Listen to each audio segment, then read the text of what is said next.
कानपुर में बीजेपी की मेयर को विलुप्त हो चुके शहर के 125 मंदिरों की तलाश है।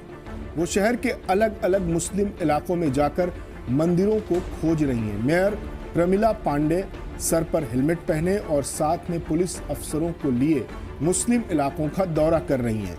मेयर प्रमिला पांडे का काफी लोग विरोध भी कर रहे हैं।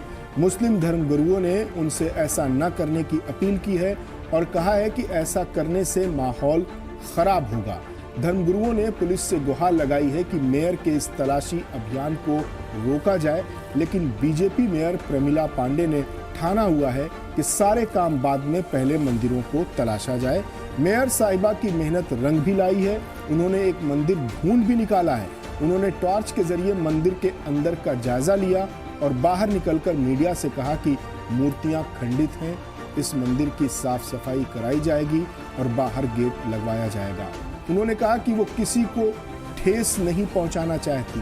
वो इतना चाहती हैं कि जो मंदिर विलुप्त हो रहे हैं या किन्हीं वजहों से अस्तित्वहीन हैं, वो अस्तित्व में आए, उसमें दोबारा पूजा अर्चना होने लगे और साफ सफाई कराकर गेट लगवाया जाए।